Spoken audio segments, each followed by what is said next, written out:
कहानी की शुरुआत में हमें एयरपोर्ट दिखाया जाता है, जहां हम ब्रैड नाम के एक पायलट को देखते हैं। वो तेजी से जहाज की तरफ जा रहा होता है और साथ ही साथ वीडियो कॉल पर अपनी बेटी से बात भी कर रहा होता है। उसकी बेटी कहती है कि आज सुबह मैंने न्यूज देखी थी, जिसमें बताया जा रहा था कि आप जिस एरिया में जा रहे हो वहाँ का मौसम बहुत ज्यादा खराब है, जिस वजह से और भी कई सारी फ्लाइट्स कैंसिल कर दी गई हैं। इसलिए आपको भी अपनी फ्लाइट कैंसिल करके घर वापस आना चाहिए। लेकिन ब्रैड मुस्कुराकर जवाब देता है कि मैं पहले भी कई बार ऐसे मौसम में सेफली जहाज उड़ा चुका हूँ, इसलिए तुम परेशान मत हो, मैं जल्द ही घर वापस आ जाऊंगा। ये सुनकर उसकी बेटी खुश हो जाती है और कॉल काट देती है। उसके बाद ब्रैड जहाज के केबिन में आकर को पायलट से मिलता है। को पायलट थोड़ा सा नर्वस था क्योंकि आज वो पहली बार फ्लाइट उड़ाने वाला था। तभी एक एयर होस्टेस आकर ब्रैड को बाहर बुलाती है, जहां एक पुलिस अफसर ब्रैड को बताता है कि इमरजेंसी की वजह से तुम्हें एक कातिल को अपने साथ ले जाना पड़ेगा, जिसका नाम टोनी है। टोनी एक बहुत ही ताकतवर और खतरनाक इंसान है जिस पर मर्डर का केस है और अब इसे जहाज के जरिए दूसरी कंट्री ले जाकर उम्र भर कैद के लिए जेल में डाला जाएगा। वो पुलिस अफसर ब्रैड से कहता है कि ये जिम्मेदारी हम तुम्हें इसलिए दे रहे हैं क्योंकि तुम एक काबिल और समझदार पायलट हो। ब्रैड मान जाता है और टोनी को सबसे लास्ट वाली सीट्स में बिठा देता है ताकि बाकी पैसेंजर्स को कोई परेशानी न हो। उसके बाद सभी पैसेंजर्स अपने सीट्स पर बैठ जाते हैं और ब्रैड जहाज के स्टाफ के पास आकर कंफर्म कर लेता है कि सभी पैसेंजर्स आ गए हैं, जिसके बाद जहाज टेक ऑफ कर लेती है। ऊंचाई पर पहुंचने के बाद ब्रैड जहाज को ऑटो पायलट पर लगाकर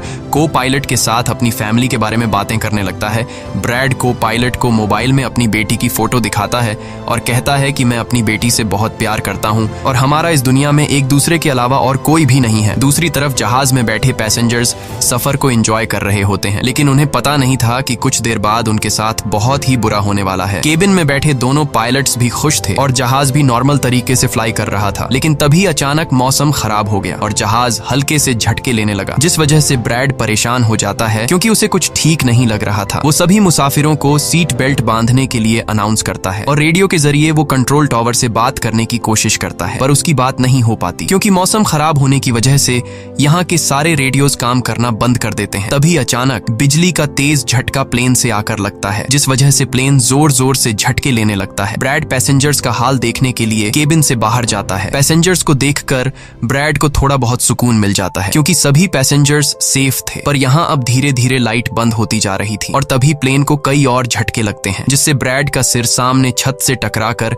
नीचे गिर जाता है और उसके माथे पर चोट लग जाती है। इस सूरत हाल को देखते हुए सभी पैसेंजर्स की हालत खराब होने लगी थी। ब्रैड जल्दी से वापस केबिन में आकर अपने साथी के साथ मिलकर प्लेन को संभालने में लग जाता है। ये उनके लिए काफी मुश्किल टाइम था। मौसम खराब होने की वजह से उन्हें आगे कुछ भी नहीं दिखाई दे रहा था। ब्रैड कहता है कि हमें प्लेन को नीचे लाना होगा क्योंकि अगर प्लेन को एक और झटका लगा तो प्लेन तबाह हो सकता है। ये लोग फौरन जहाज का अल्टीट्यूड कम करने लगते हैं और जहाज तेजी से नीचे की तरफ जाने लगता है। जहाज के अंदर मौजूद पैसेंजर्स काफी ज्यादा डरे हुए थे। तभी क्रिमिनल टोनी के साथ जो पुलिस अफसर आया होता है, उसके हाथ से मोबाइल छूट जाता है। वो अपने मोबाइल फोन को उठाने के लिए अपना सीट बेल्ट खोल लेता है, जिसकी मदद करने के लिए एक एयर होस्टेस भी अपना सीट बेल्ट खोलकर आगे आती है।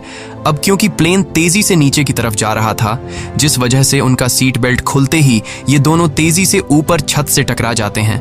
ये दोनों इतनी तेजी से छत से टकराते हैं कि उनकी तुरंत मौत हो जाती है। इतने में जहाज काफी कम अल्टीट्यूड पर आ जाता है और किसी तरह करके ये दोनों पायलट जहाज को कंट्रोल कर लेते हैं। लेकिन अब जहाज में ज्यादा पावर नहीं बची होती, इसलिए ब्रैड जहाज को एयरपोर्ट तक नहीं पहुंचा सकता था, जिस वजह से ब्रैड जहाज को नीचे लाकर समंदर में क्रैश लैंड करने का सोचता है। लेकिन तभी ये दोनों कुछ दूर एक आइलैंड देख लेते हैं, जिसके बाद ब्रैड जहाज की डायरेक्शन आइलैंड की तरफ कर लेता है और आइलैंड पर लैंड करने का फैसला करता है। कई मुश्किलों के बाद ब्रैड इस आइलैंड पर मौजूद एक रोड पर फाइनली इमरजेंसी लैंड कर लेता है। लकीली इस इमरजेंसी लैंडिंग में सभी पैसेंजर्स सही सलामत होते हैं और किसी को भी चोट नहीं आती। तभी जहाज में पीछे शॉर्ट सर्किट होता है, जिससे देखकर ब्रैड खुश हो जाता है क्योंकि जहाज में अभी भी थोड़ी बहुत बिजली बची हुई थी। सभी पैसेंजर्स के जहाज से उतरने के बाद एक एयर होस्टेस कैप्टन ब्रैड को बताती है कि क्रिमिनल टोनी को ले जाने वाला पुलिस अफसर मारा गया है और एक एयर होस्टेस भी मारी गई है। ये सुनकर ब्रैड बहुत ज्यादा मायूस हो जाता है। दूसरी तरफ एयरलाइन कंपनी का मालिक देखता है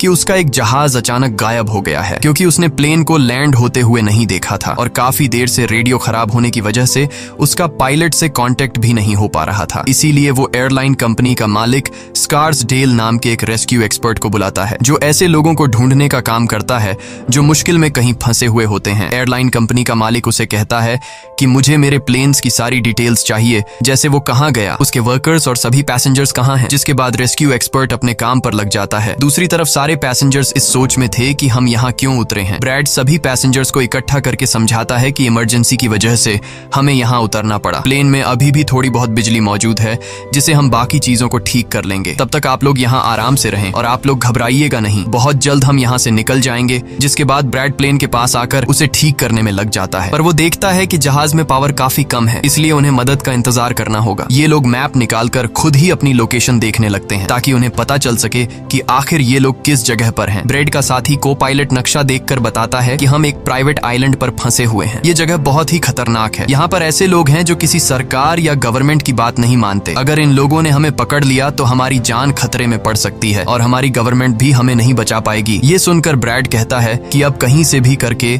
हमें अपनी रेस्क्यू टीम को यहाँ पर बुलाना ही होगा ताकि वो आकर हम सबको बचा ले, क्योंकि यही एक रास्ता है यहाँ से निकलने का। जिसके बाद ये दोनों मदद बुलाने के लिए रेडियो ठीक करने लगते हैं, लेकिन आसमानी बिजली के टकराने से रेडियो बिल्कुल खराब हो चुका था। अब ब्रैड सभी पैसेंजर्स के पास आकर उन्हें बताता है कि किसी खराबी की वजह से रेडियो काम नहीं कर रहा, लेकिन आप सब परेशान मत हो। ब्रैड उन्हें तसल्ली देता है कि हम आइलैंड के दूसरी साइड पर जाकर रेडियो को ढूंढेंगे और कंट्रोल टावर को अपनी लोकेशन बताकर रेस्क्यू टीम को यहाँ पर भेजने के लिए कहेंगे, जो आकर आप सब लोगों को बचा लेंगे। और यहाँ ब्रैड एक बहुत बड़ा कदम उठाता है। वो कहता है कि मेरे साथ टोनी जाएगा। ये कहकर वो टोनी की हथकड़ी खोल देता है। यहाँ ब्रैड जहाज के कोपायलट से कहता है कि तुम जहाज की पावर को रिपेयर करने के काम पर लग जाओ। मैं जल्द ही किसी भी कॉन्टैक्ट के जरिए रेस्क्यू टीम को यहाँ तक लाने की कोशिश करूंगा। जिसके बाद टोनी और ब्रैड रेडियो ढूंढने के लिए जंगल की तरफ निकल पड़ते हैं। रास्ते में टोनी ब्रैड को उस पर भरोसा करने के लिए थैंक्स कहता है। अब हम इस आइलैंड पर रहने वाले आतंकवादी ग्रुप को देखते हैं, जिनके पास एक आदमी दौड़ कर आता है और वो आदमी उस ग्रुप के लीडर को बताता है कि यहाँ आइलैंड पर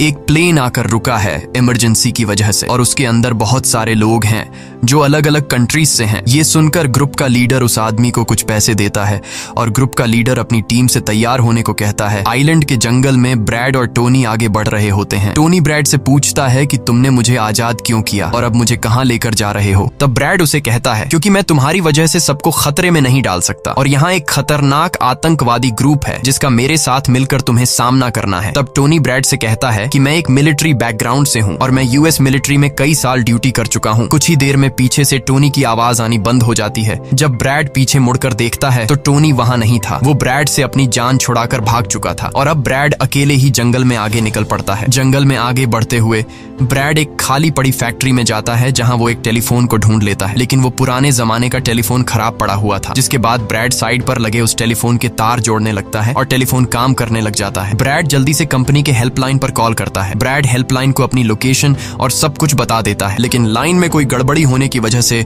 सामने वाले इंसान तक उसकी आवाज ठीक से नहीं पहुंच रही होती, जिस वजह से हेल्पलाइन वाले ब्रैड की कॉल काट लेते हैं। तब ब्रैड को एक आइडिया आता है। वो अपनी बेटी को कॉल करता है और उसे अपनी लोकेशन और बाकी सारी चीजें एक पेपर पर लिखकर उसके ऑफिस तक पहुंचाने को कहता है। तभी बातचीत के दौरान पीछे से एक आदमी आकर ब्रैड पर हमला कर देता है, लेकिन ब्रैड उसे काफी मुश्किल से काबू कर लेता है और उस आदमी को मार मार कर बेहोश कर देता है। तभी ब्रैड को महसूस होता है कि एक और आदमी इस कमरे में आ रहा है, इसीलिए जल्दी से वो छिप जाता है। पर वो आदमी कोई और नहीं बल्कि टोनी था, जिसने बहुत सारे गुंडों को मारकर उनके हथियार ले लिए थे। और वो ब्रैड को आवाज देता है कि डरो मत, बाहर निकलो। फिर जब ब्रैड सामने आता है तो टोनी ब्रैड को एक बंदूक पकड़ा देता है उसकी हिफाजत के लिए। उसके बाद ये दोनों जब फैक्ट्री के नीचे वाले फ्लोर में आते हैं तो यहाँ उन्हें एक कैमरा मिलता है, कैमरा की रिकॉर्डिंग और वहाँ पड़े पासपोर्ट से इन्हें पता चलता है कि इस आइलैंड पर रहने वाले आतंकवादी लोगों को किडनैप करके उनकी फैमिली से काफी बड़ी रकम की डिमांड करते हैं। और जब किडनैप किए हुए बंदे की फैमिली की तरफ से उन्हें पैसे मिल भी जाते हैं तब भी ये लोग उसे छोड़ने के बजाय मार देते हैं। ये देखकर ब्रैड समझ जाता है कि हमारे पैसेंजर्स भी खतरे में हैं। जिसके बाद ये दोनों बाहर निकलते हैं और सामने उन्हें एक गाड़ी दिखाई देती है। ये गाड़ी उस आतंकवादी की थी जो कुछ देर पहले ब्रैड के हाथों मारा गया। अब ये दोनों बाहर खड़ी गाड़ी में बैठ जाते हैं और अपने पैसेंजर्स की तरफ जाने लगते हैं। उधर सभी पैसेंजर्स ब्रैड के इंतजार में बैठे हुए होते हैं कि ब्रैड जल्द ही उनके लिए मदद लेकर आ जाएगा। तभी उन्हें किसी गाड़ी की आवाज आती है। गाड़ी की आवाज सुनकर ये लोग खुश हो जाते हैं और ये लोग समझते हैं कि ब्रैड उनके लिए रेस्क्यू टीम बुला लिया है। लेकिन ये रेस्क्यू टीम नहीं बल्कि इस आइलैंड पर रहने वाले आतंकवादी थे। वो लोग गोलियां चलाकर सभी पैसेंजर्स पैसेंजर्स को डराने लगते हैं। उन गोलियों की आवाज ब्रैड और टोनी ने भी सुन ली थी, जिसके बाद ये लोग कार की स्पीड बढ़ाकर जल्दी से प्लेन तक पहुंचने की कोशिश करते हैं। आतंकवादी ग्रुप का लीडर एयर होस्टेस से सभी यात्रियों की लिस्ट मांगता है। डर के मारे जल्दी से एयर होस्टेस उसे लिस्ट ला कर दे देती है। फिर गैंग का एक आदमी को पायलट से पूछता है कि तुम्हारा सीनियर पायलट कहाँ पर है, जिस पर को पायलट बताता है कि किसी काम से वो जंगल में गया था पर अभी तक वापस नहीं आया। तभी वहां पर ब्रैड और टोनी भी पहुंच जाते हैं, लेकिन ये दोनों चुपके से दूर से इन लोगों को देख रहे होते हैं। इसी दौरान एक औरत वहां से भागने की कोशिश करती है, पर वो लोग गोली चलाकर उसे मार देते हैं। ये देखकर ब्रैड उनकी मदद करने के लिए जाता है, पर टोनी उसे रोक लेता है और टोनी कहता है कि तुम शांत रहो, अभी जाना ठीक नहीं। गैंग का लीडर सभी पैसेंजर्स को एक बस में बैठा लेता है और गैंग का लीडर अपने 2 साथियों को वहीं छोड़कर उनसे कहता है कि जाओ, जहाज के अंदर जो भी कीमती सामान है उसे ले आओ। जिसके बाद ये लोग सभी पैसेंजर्स को अपने अड्डे पर ले जाने लगते हैं। गैंग के जाने के बाद ब्रेड टोनी पर गुस्सा करने लगता है कि वो लोग हमारे पैसेंजर्स को ले गए और तुमने मुझे जाने ही नहीं दिया। जिस पर टोनी उसे समझाता है कि वो लोग काफी ज्यादा थे, अगर तुम चले भी जाते तो इतनी बड़ी आर्मी से अकेले नहीं लड़ पाते। अब ये दोनों प्लेन की तरफ बढ़ने लगते हैं और उन दोनों गुंडों को पकड़ लेते हैं जो प्लेन से कीमती सामान चुरा रहे थे। ब्रेड गन पॉइंट पर उनसे पूछता है कि तुम्हारा लीडर पैसेंजर्स को कहां पर लेकर गया होगा, जिस पर वो बताता है कि यहाँ से कुछ दूर हमारा एक अड्डा है और वो सब वहीं गए होंगे। दूसरी तरफ ब्रेड की बेटी रेस्क्यू एक्सपर्ट के पास ब्रेड का लिखवाया हुआ पेपर दे देती है, जिस पर प्लेन का लोकेशन और सारी जानकारी लिखी गई होती है। रेस्क्यू एक्सपर्ट सैटेलाइट की मदद से प्लेन की लोकेशन का पता लगा लेता है। उन्हें पता चल जाता है कि प्लेन एक आइलैंड पर फंसा हुआ है और उन्हें ये भी पता चल जाता है कि इस आइलैंड पर एक खतरनाक आतंकवादी ग्रुप है। इसके बाद वो रेस्क्यू ऑफिसर अपनी एक प्राइवेट आर्मी के कैप्टन को कॉल करता है और उसे ये सारी सिचुएशन समझाकर उस आइलैंड पर जाने को कहता है। प्राइवेट आर्मी का कैप्टन मान जाता है और अपने साथियों के साथ एक पैसों का भरा हुआ बैग और कई सारे वेपन्स के बैग गाड़ी में लोड करके उस आइलैंड पर जाने के लिए रेडी हो जाते हैं। दूसरी तरफ ब्रेड देखता है कि उन आतंकवादियों के ले जाने से पहले जहाज के को पायलट ने जहाज का पावर सिस्टम रिपेयर कर लिया था और ब्रेड देखता है कि जहाज में पावर वापस आ गई है, जिसे देखकर वो बहुत खुश हो जाता है। अब ब्रेड आने वाले प्राइवेट आर्मी टीम के लिए अपनी यूनिफॉर्म पर एक मैसेज लिखकर छोड़ देता है और टोनी के साथ उस जगह पर निकल पड़ता है जहां गैंग वाले प्लेन के सभी पैसेंजर्स ले गए थे। जंगल के रास्ते से होते हुए ये दोनों उन आतंकवादियों के अड्डे पर पहुंच जाते हैं और ये दोनों गाड़ी से निकलकर चुपके से उस जगह में घुस जाते हैं जहां वो सारे गुंडे पैसेंजर्स को डराकर उनकी वीडियोस बना रहे थे ताकि ये वीडियोस इनकी फैमिली को भेजकर उनसे पैसे वसूल सकें। दूसरी तरफ रेस्क्यू एक्सपर्ट की तरफ से भेजी गई प्राइवेट टीम भी प्लेन के पास पहुंच जाती है, पर उन्हें वहां जब कोई नहीं मिलता तो टीम का लीडर प्लेन के अंदर जाकर चेक करता है जहां उन्हें 2 लोगों की लाशें मिलती हैं। ये वो 2 लोग थे जिन्हें गैंग के लीडर ने प्लेन में से सारा कीमती सामान चुराने का कहा था, लेकिन ब्रेड ने उन दोनों को मार दिया। प्राइवेट टीम के कैप्टन को ब्रेड का छोड़ा हुआ मैसेज भी मिलता है जो उस आतंकवादी गैंग के अड्डे तक आने का रास्ता था। आतंकवादियों के अड्डे पर टोनी और ब्रेड चुपके से उन पर नजर रखे हुए थे और जैसे ही उन्हें मौका मिलता है ये दोनों चुपके से पीछे से आकर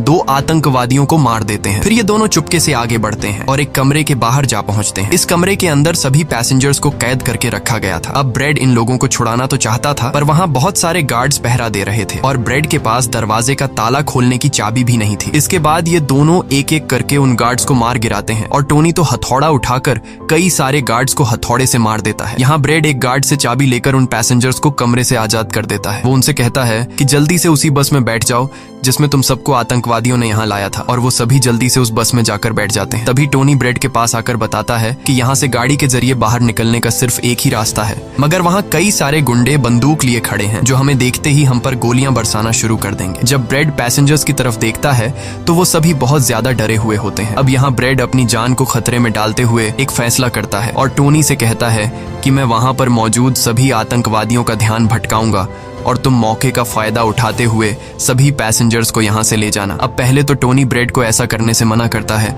वो कहता है कि ऐसा करने से वो लोग तुम्हें मार देंगे, लेकिन ब्रेड कहता है कि इसके अलावा हमारे पास और कोई दूसरा रास्ता नहीं है। ये सुनकर टोनी मान जाता है। ब्रेड वहां से निकलकर आतंकवादियों के पास आता है। वहां ब्रेड गैंग के लीडर से बात करता है कि मैंने हेल्प के लिए इन्फॉर्म कर दिया है, जल्द ही यहाँ पर रेस्क्यू टीम आ जाएगी, इसलिए सभी पैसेंजर्स को यहाँ से जाने दो। ये सुनकर सभी गैंग वाले ब्रेड पर हंस पड़ते हैं और ब्रेड को पीटने लग जाते हैं। गैंग का हेड कहता है कि ऐसे कैसे इसे छोड़ दूं, पैसों के बिना मैं किसी को नहीं छोड़ता। और अब जैसे ही ये लोग ब्रेड को मारने वाले होते हैं, तभी वहां पर प्राइवेट रेस्क्यू टीम पहुंचकर आतंकवादियों पर हमला कर देती है और काफी देर तक गोलीबारी करने के बाद गैंग के कई सारे लोगों को मारकर वो ब्रेड को छुड़ा लेते हैं और ब्रेड को बस में उठाकर यहाँ से निकल जाते हैं। यहाँ गैंग का लीडर देखता है कि उसके कई सारे साथियों के साथ उसका छोटा भाई भी मारा गया। ये देखकर वो बहुत ज्यादा गुस्सा हो जाता है और कसम उठाकर कहता है कि वो इन लोगों में से एक को भी नहीं छोड़ेगा और सभी को चुन चुन कर मारेगा। इसके बाद वो अपनी टीम से कहता है कि जल्दी से तैयारी कर लो, हम जल्द ही इन लोगों को मारने के लिए निकलेंगे। बस में प्राइवेट टीम का कैप्टन सभी को बताता है कि हम बस 5 लोगों की छोटी सी एक प्राइवेट टीम है जो बस तुम्हें यहाँ बचाने के मिशन पर आए हैं और हम कोई रेस्क्यू टीम नहीं है। रेस्क्यू टीम को यहाँ आने में कुछ टाइम और लगेगा। ये सुनकर ब्रेड घबरा जाता है और कहता है कि हमारे पास टाइम नहीं है क्योंकि गैंग वाले जल्द ही हमारे पीछे आएंगे और हमें देखते ही मार डालेंगे। पर मेरे पास एक आइडिया है। जहाज के पास पहुंचते ही ब्रेड सभी पैसेंजर्स से कहता है कि जहाज में पावर वापस आ चुकी है, यानी अब जहाज स्टार्ट हो जाएगा और हम लोग फौरन यहाँ से निकल जाएंगे। इसलिए आप सब लोग जल्दी से जहाज में बैठ जाओ क्योंकि हम रेस्क्यू टीम का इंतजार नहीं कर सकते। उन्हें यहाँ आने में वक्त लगेगा और अगर हम यहाँ रुके तो उन आतंकवादियों के हाथों मारे जाएंगे। ये सुनकर सारे लोग प्लेन में बैठ जाते हैं जबकि ब्रेड प्लेन की तमाम चेकिंग करने में लग जाता है और प्राइवेट टीम के लोग पहले से आने वाले खतरे के लिए तैयार बैठ जाते हैं। तभी अचानक वो आतंकवादी ग्रुप आकर उन पर हमला कर देता है, जिन्हें देखकर प्राइवेट टीम उन्हें रोकने में लग जाती है और यहाँ दोनों तरफ से काफी गोलीबारी होती है। पर इस प्राइवेट टीम के पास काफी अच्छी गन्स थी, जिस वजह से वो बहुत सारे गुंडों को मार देते हैं। ब्रेड जल्दी से प्राइवेट टीम के लीडर को बताता है कि मैं अगले 5 मिनट बाद जहाज को स्टार्ट करने वाला हूँ और तुम सब भी जल्दी से जहाज में चढ़ जाना। इसके बाद ब्रेड टोनी के पास जाता है और उसका शुक्रिया अदा करता है कि तुमने मेरे इतने मुश्किल वक्त में साथ दिया। ब्रेड खुद को गोलियों से बचाते हुए अंदर जहाज में आकर अपने केबिन में बैठ जाता है और अपने साथी को पायलट के साथ मिलकर प्लेन को स्टार्ट करने में लग जाता है। उधर टोनी के पास गोलियां खत्म हो जाती हैं और जब वो बुलेट्स ढूंढने के लिए प्राइवेट टीम का बैग चेक करता है तो उसे वहां पैसों से भरा हुआ एक बैग मिलता है। लेकिन इस वक्त टोनी पैसों को छोड़कर दूसरी बैग से गोलियां निकालकर दोबारा आतंकवादियों से लड़ने लगता है। यहाँ तब तक ब्रेड भी प्लेन को राइट साइड पर घुमा देता है। अब प्राइवेट टीम के सोल्जर्स भी एक एक करके जहाज में चढ़ने लगते हैं और टोनी उन्हें कवर फायर देता है। पावर आने की वजह से रेडियो भी काम करने लग जाता है। अब ब्रेड को प्लेन कंपनी का मालिक बताता है कि मैं तुम्हें कोई सुरक्षित जगह बता दूंगा जहां तुम जा सकते हो। अब सभी लोग जहाज में चढ़ जाते हैं पर टोनी नहीं चढ़ता। वो पैसों से भरा बैग लेकर वहां से भागने लगता है क्योंकि अगर वो इनके साथ प्लेन में वापस गया तो पुलिस वाले उसे फिर से पकड़कर जेल में डाल देंगे। गैंग का लीडर अपने साथियों को मरता हुआ देखकर गुस्से से पागल हो जाता है। वो प्लेन के सामने रॉकेट लॉन्चर लाकर उन्हें एक ही झटके में उड़ाने का सोचता है, लेकिन सही टाइम पर टोनी उसे देख लेता है। अब टोनी जल्दी से बंदूक उठाकर उसे शूट करके मार देता है और सभी लोगों की जान बचा लेता है। ये देखकर ब्रेड टोनी के इस काम से बहुत खुश हो जाता है और ब्रेड अपनी पूरी ताकत लगाकर प्लेन उड़ाने में कामयाब हो ही जाता है। ये देखकर टोनी सभी पैसेंजर्स और ब्रेड के लिए खुश होता है और पैसों का भरा हुआ बैग लेकर जंगल की तरफ भाग जाता है। ब्रेड जहाज को इस आइलैंड से दूर ले जाता है और जहाज का मालिक उसे एक एयरपोर्ट के बारे में बताता है जहां ये लोग जा सकते थे, जो अब इनके काफी करीब था। ब्रेड एयरलाइन कंपनी के मालिक की बताई हुई जगह की तरफ जहाज को ले जाता है, लेकिन तभी एक बार फिर जहाज के इंजन में आग लग जाती है और जहाज तबाह होने लगता है। इसलिए ब्रेड दोबारा से इमरजेंसी वार्निंग ऑन करता है और धीरे धीरे जहाज को नीचे रनवे पर लाने की कोशिश करता है। फाइनली बड़ी मुश्किल के बाद ब्रेड जहाज को रनवे पर उतार देता है और सब लोगों की जान बच जाती है। ब्रेड और उसका साथी को पायलट काफी खुश हो जाते हैं। उधर प्लेन कंपनी का मालिक और उसकी टीम भी बेहद खुश थी। अब ब्रेड पैसेंजर्स का हाल देखने के लिए पीछे जाता है तो वो देखता है कि सभी पैसेंजर्स सेफ हैं और ये देखकर उसके दिल को सुकून मिल जाता है। वहाँ खड़े सभी पैसेंजर्स ब्रेड के लिए तालियां बजाने लगते हैं और ब्रेड का शुक्रिया अदा करते हैं। कुछ ही देर में वहाँ उनके लिए रेस्क्यू टीम भी आ जाती है, जिसे देखकर सभी पैसेंजर्स खुश हो जाते हैं। यहाँ ब्रेड सभी पैसेंजर्स को रेस्क्यू टीम के साथ भेज देता है और कैप्टन फाइनली सुकून की सांस लेते हुए जहाज की सीढ़ियों पर बैठकर अपनी बेटी से कॉल पर बात करता है। इसी के साथ ये कहानी खत्म हो जाती है। अगर आपको वीडियो अच्छी लगी हो तो हमारे चैनल को सब्सक्राइब और वीडियो को लाइक जरूर कीजिएगा।